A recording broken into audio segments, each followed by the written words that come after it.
ये क्वेश्चन जो जे एडवांस 2011 में आया था, this was actually wrong question, क्योंकि ओरिजिनल क्वेश्चन में actually e to power i pi by 3 लिखा हुआ था, जबकि एक्चुअल में क्वेश्चन में e to power I 2 pi by 3 होना चाहिए, क्योंकि e to power i pi by 3 लिखा होगा तो इसकी वैल्यू में कोई न्यूमेरिकल आंसर नहीं आएगा। हेंस इसलिए क्वेश्चन में मैंने e to power I 2 pi by शुरू में ही लिख दिया है to make the question correct. Actually इस क्वेश्चन को स्मार्ट वे से तो केवल कुछ एक सेकंड्स में किया जा सकता, लेकिन नॉर्मल वे से करने में टाइम लग जाएगा।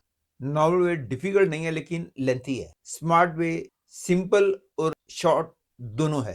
Hence I will do this question by smart way, और इस मेथड को बोलते हैं मैजिकल मेथड। वैसे आईआईटी के प्रोफेसर क्वेश्चन पेपर बनाने में इस बात को ध्यान देते हैं कि क्वेश्चन बच्चा मैजिकल मेथड से ना कर पाए, लेकिन लगता है कि इस क्वेश्चन में उन्होंने इस बात पे ध्यान नहीं दिया, क्योंकि इस क्वेश्चन को हम मैजिकल मेथड से बहुत ज्यादा आसानी से कर सकते हैं। How I will do, see first I will read the question. इस क्वेश्चन में कहा गया है ओमेगा की value E to power I 2 power 3 है, और दूसरी बात दे रखी है कि A B C X Y Z are non zero complex numbers such that this and this are given to you, then the value of this is you have to find the correct choice। ध्यान देने वाली बात यह है कि ABC और XYZ non zero complex number होने चाहिए, और ABC XYZ फर्स्ट सेकंड और थर्ड इन तीनों कंडीशंस को सेटिस्फाई भी करने चाहिए।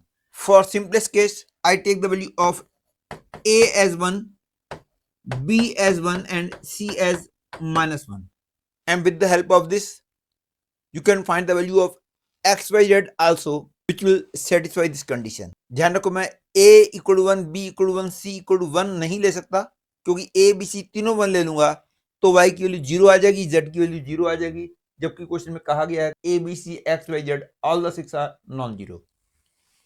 इसलिए मैंने A1 लिया, B1 लिया और C -1 ले लिया। एक्चुअली मैं कुछ भी ले सकता हूं, मेन कंडीशन है कि नॉन जीरो होने चाहिए और ये तीनों कंडीशंस भी satisfied होनी चाहिए। If I take A equal to 1, B equal to 1, C equal to -1, the value of X will become 1 and the value of Y will become 1 plus omega minus omega square, that is -2 omega square, क्योंकि 1 plus omega minus omega square होता है, और Z की value हो जाएगी 1 plus omega square minus omega, that is -2 omega।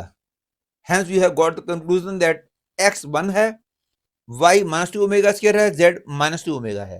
And now putting the values, I get the value of numerator as 1 plus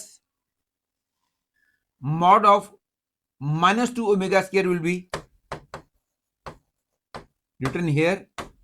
It is mod of -2 omega upon 1 plus 1 plus 1, this is equal to square भी आएगा, that is 1 plus 4 plus 4, क्योंकि mod of omega तो 1 होता है, -2 का square 4 हो गया, 4 हो गया, अपॉन में 3 आ गया, आंसर आ गया 3।